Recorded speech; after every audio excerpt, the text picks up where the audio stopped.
Hello नमस्ते good morning यहाँ सबैलाई शुभ बिहानी र आज म ढोरबराई मन्दिरको दर्शनको लागि आएको छु र यहाँहरूले देख्न सक्नुहुन्छ है सम्पूर्ण ढोरबराई माताको भक्तजनहरू भिड लाएर दर्शनको लागि चाहिने लाइनमा एकदमै प्रतीक्षा गरिराख्नु भएको छ र यहाँहरूलाई आज विशेष गरेर म ढोरबराईको विषयमा म केही सानो जानकारी पनि म गराउन चाहन्छु है त।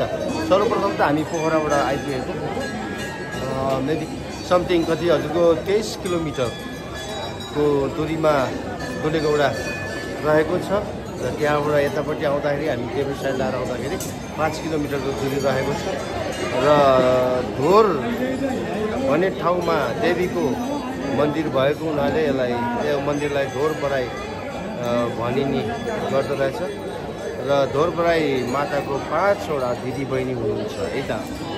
5 दिदीबहिनी मध्येमा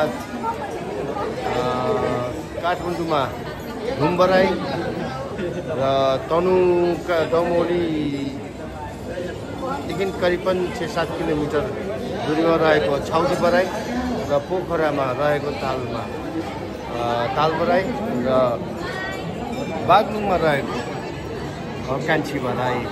त्यहाँ पनि ढुङ्गाको मन्दिर रहेको छ र त्यहाँ पनि माछा छ भन्ने मत गर्दछु है।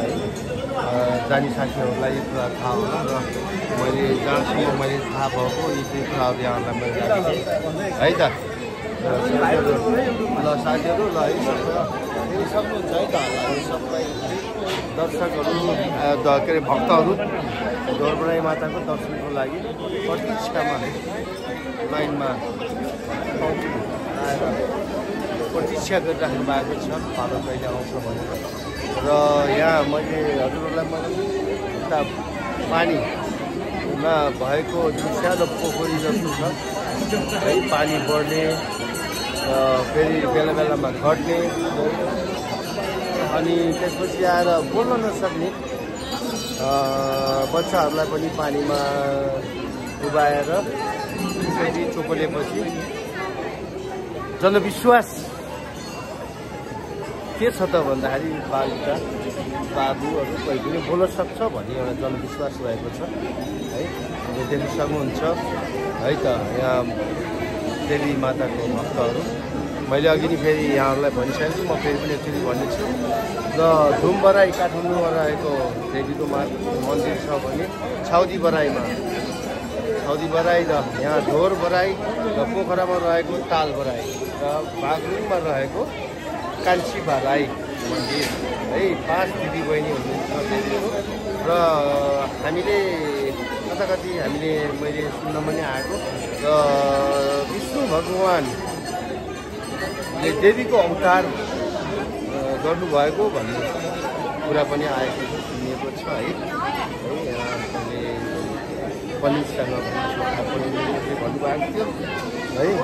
र ल यहाँहरूलाई आउनुहोस् है देवीको धेरै ठुलो शक्ति छ हजुरको मनको इच्छा पुरा गरिदिनुहुन्छ आशा राख्नुहोस् आउनुहोस् दर्शन गर्नुहोस् हजुरले आँट्नुहोस् देवी माताले पुऱ्याइदिनुहुन्छ है। हजुरले आँट्नुहोस् देवी माताले पुऱ्याइदिनुहुन्छ आउनुहोस् यहाँहरूलाई मेरो शुभकामना छ हजुरको मनको इच्छा पुरा गर्नुहोस् देवीको दर्शन। हस्त धन्यवाद नमस्ते।